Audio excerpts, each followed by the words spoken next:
கட்டி போடுற மாயன், மாயங்கள் செய்யக்கூடிய கண்ணன். கண்ணினும் சிறுத்தாம்பினால் கட்டுண்ண பண்ணிய பெருமாயன்னு மதுரகவியாழ்வார் சொல்றார். தன்னோட பாசுரங்கள் ஆரம்பிக்க அவர் உட்கார்ந்த போது தன்னோட குருவும் ஆச்சாரியனியமான நம்மாழ்வாரை பத்தி மட்டுமே பாசுரங்கள் எழுதணும்னு உட்கார்ந்தாராம். ஆனா அந்த மாயன் விட்டுருவானா? முதல் வரியே கண்ணினும் சிறுத்தாம்பினால் கட்டுண்ண பண்ணிய பெருமாயன்னு அவனை பத்தி எழுத வச்சான். அதுக்கப்புறம் தான் மதுரகவியாழ்வார் யோசிச்சான், ஆஹா நம்ம ஆச்சாரியனை பத்தி தான் எழுதணும்னு மற்ற பாசுரங்கள் அனைத்தையுமே தன்னோட ஆச்சாரியன் நம்மாழ்வார் மேல எழுதினார். அப்படி அவனை அவ்வளவு சீக்கிரம் யாராலையும் கட்டி போட முடியாது. ஏன் முடியாது? தன்னோட தமிழாலும் காதலாலும் பக்தியாலும் கட்டி போட்ட ஆண்டாள் நாச்சியாரோட கதையை தான் இன்னைக்கு நம்ம பார்க்க போறோம்.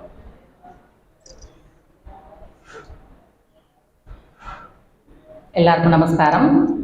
இன்னைக்கு திருவாடிப்புற உற்சவத்தின் 5ஆம் திருநாள். கோதையின் காதைங்கிற தலைப்புல இன்னைக்கு நம்ம கோதையோட கதையை பார்க்க போறோம். எல்லாருக்கும் தெரிஞ்ச கதை தான். ஆனா கோதை நாச்சியார் நம்மளுக்கு என்ன சொல்ல வந்திருக்கான்னு பார்க்கலாம். எந்த ஒரு செயலை ஆரம்பிக்கிறதுக்கு முன்னாலும் நம்ம ஆச்சாரியனை வழிபட்டு ஆரம்பிக்கணுங்கிறது நம்மளோட மூதோர்களோட வழிகாட்டல். அதன்படியே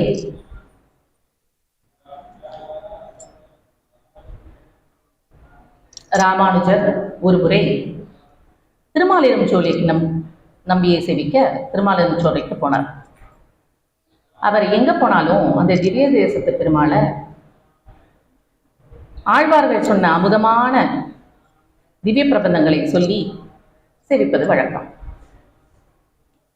அவர் நாச்சியார் திருமொழியில் உள்ள நாறுணரும் குழில் மாலிரும் சோலை நம்பிக்கு நான் 100 தடாவில் வெண்ணெய் வாய் நேர்ந்து பராவி வைத்தேன், 100 தடா நிறைந்த அக்கார அடிசில் சொன்னேன், ஏறு திருவுடையான் இன்று வந்து இவை கொள்ளுங்கொள்ளுங்கிற பாசத்தை திரும்ப திரும்ப சொல்லிட்டே இருந்தாராம்.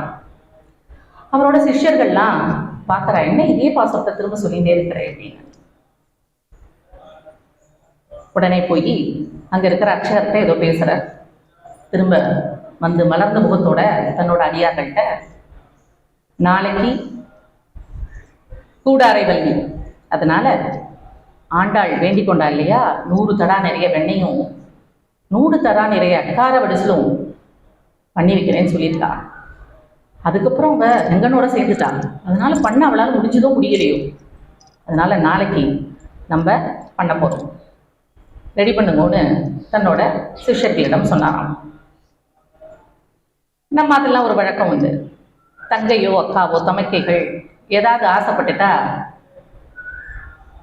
அண்ணனோ தம்பியோ தமையன்மார்கள் எப்பாடுபட்டாது கஷ்டப்பட்டு அந்த ஆசையை நிறைவேற்றி வைப்பார்கள். அதை போல ஆண்டாள் வேண்டிக் கொண்ட அந்த 100 தடா நிறைய வெண்ணையையும் அக்கார விடசலையும் தமையனா இருந்து அவர் செய்து சமர்ப்பித்தாராம். அதனால் அவருக்கு கோயில் அண்ணன் என்ற பெயரும் வந்தது.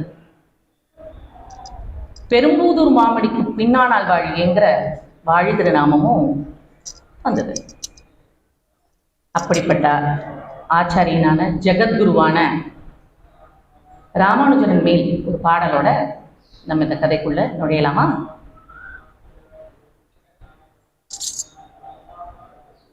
தானுகந்த திருமேனி தனி எழுந்த தவஞானி வானுகந்த விண்ணோர்கள் வாழ்த்துகின்ற பெருமானி யாமுகந்த எதிராஜா பூமி தந்த உன் கழல்கள் இந்த நாளும் திரவாத நிலை தரும் பெரும் பதங்கள்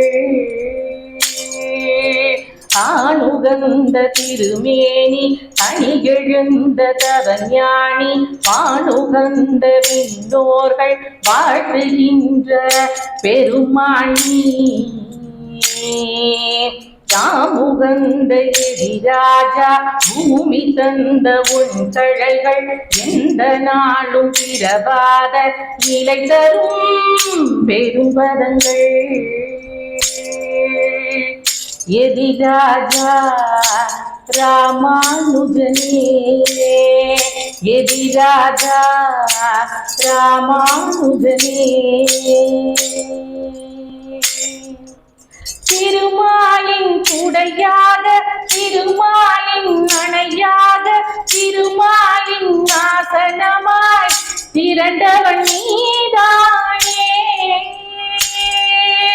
கருணாக வடிவோடு பல நூறு சிரசோடு பெருமானின் உடனேகும் ஆதிசேஷன் நீதானே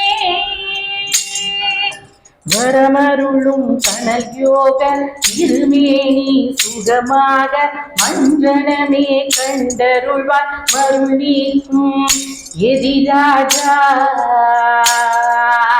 அளவு தரும் தோஷமெல்லாம் அடியோடு களைகின்ற அதிகாரம் கொண்டவனே அருள்வாய் முனிபூனே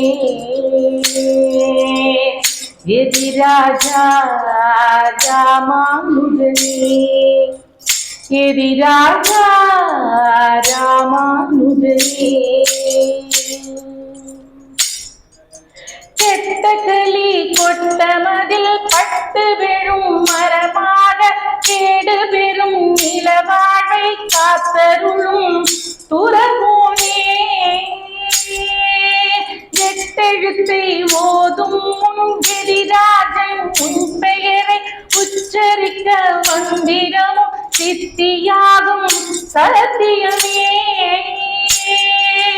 ஒட்டி வந்த சர்ப்பவினை ஓடவை உடையவனே உற்ற துணை நீதானே பெரும்பூதூர் மாமுனியே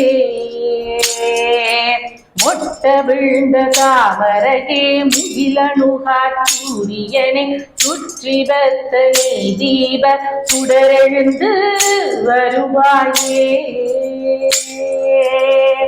எதிராஜா ராமானுஜனே எதிராஜா ராமானுஜனே ஆணுகந்த திருமேனி அணியெழுந்த தவஞானி வானுகந்த விண்ணோர்கள் வாழ்த்துகின்ற பெருமானி யாமுகந்த எதிராஜா பூமி தந்த உன் கழல்கள் எந்த நாளும் பிறவாத நிலை தரும் பெரும்பதங்கள் எதிராஜா ராமானுஜனே எதிராஜா ராமானுஜனே எதிராஜா ராமானுஜனே